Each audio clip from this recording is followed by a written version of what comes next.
Elektrovojvodina će isključivati potrošače u Novom Sadu i Veterniku.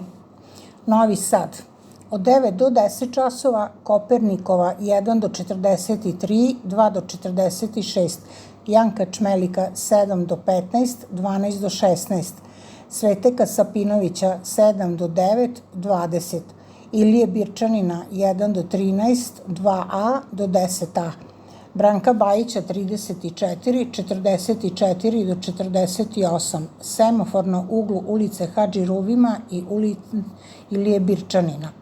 Od 9 do 10, Save Vukovića 18 do 42, 31 do 37, Almaška 17, 19, Kuče Kolarova 4 do 8, 7 do 11, Lađarska 1, 3, Milana Rakića 11.